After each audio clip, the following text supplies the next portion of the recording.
Carina Press and HarlequinAudio present Trouble Brewing, Books 1 through 3, featuring Imperial Stout, and Craft Brew, and Noble Hops by Layla Reyne, performed by Tristan James. Imperial Stout. Chapter 1. One kiss. One drunken, ill-advised kiss was going to ruin this entire fucking operation. Because Nick was 2 seconds away from charging out of the surveillance van and telling the man he'd kissed to stand the fuck down. Nick's reputation as the calm, cool prosecutor would be shattered. Never mind that doing so would likely kill any chance of a second kiss. A second one would be even more ill-advised than the first. Didn't mean he wanted it any less. He also didn't want Agent Cameron Byrne to die. And if Nick's reputation went up in flames to save the assistant special agent in charge, then so be it. It was all going to hell these days anyway. Botching a takedown of one of the most wanted heist crews in operation would be icing on the cake. But at least Cam would be alive. Inside the surveillance van, Nick ripped off his suit coat, rolled up his shirt sleeves, and had his hand over his sidearm, ready to draw and move, when static crackled from the speakers in the wall of monitors. Cam's Boston brogue followed. "Alpha team on the move." Too late. Fuck. "Copy that, ASAC," replied Agent Lauren Hill, who was running comm from inside the van with him. "Beta, Charlie, report." "Beta team in position." "Charlie team in position."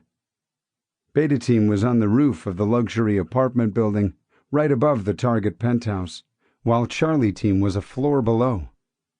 Cam and his assault team, kitted out in tactical gear, were moving up the interior stairwell, the camera attached to Cam's helmet giving Nick and Lauren a bird's-eye view of their ascent. Nick should be with them, should be leading them. An ex-SEAL, he had the training, even if he had spent the past 15 years in a courtroom. Not to mention, this was his case, a joint task force between his U.S. Attorney's Office and the FBI's San Francisco field office. But Cam had pulled rank and sidelined him. "Enough, Dominic." Cam had shouted sometime around the 10th or so round of their argument over who would take lead. "I catch the criminals, you lock 'em up, end of fucking story." Technically, Cam had been right. Didn't make Nick's suddenly parched mouth any easier to tolerate right now. "Alpha team in position," Cam reported, voice quieter as they stood by the stairwell door outside the penthouse apartment. "Alpha comm," Beta radioed. "Movement to the south." "Hostiles?" Cam barked back. Nick scanned the monitors. Where the fuck had they come from? The entire 2-block radius around the building had been cordoned off, and all the surrounding financial district buildings cleared, relatively painlessly, at the ass-crack of dawn on a Saturday morning, this area of downtown San Francisco predominantly offices. Had the feds missed something, or someone on their checks? Typing fast and furious, Lauren tapped into a security feed on the opposite side of the apartment building.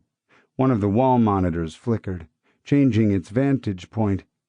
She glanced up from her laptop, relaying, "2 masked individuals carrying assault rifles."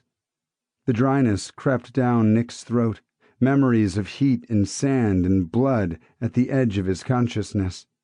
Always associated with combat, always there when he was worried, and right now, with new armed players on the scene, his worry for Cam and the teams was magnified. "Approaching south stairwell," Lauren said. 90 seconds until they reach your position, Alpha." "Part of the crew?" Cam said. Nick swallowed, forcing saliva into his mouth, uttering a single word. No. He'd investigated this crew for over a year. He knew every detail of every member, height, build, weapon of choice, how they moved, and these two were no one he'd studied. "Third-party ripoff," Sample complete. Ready to continue?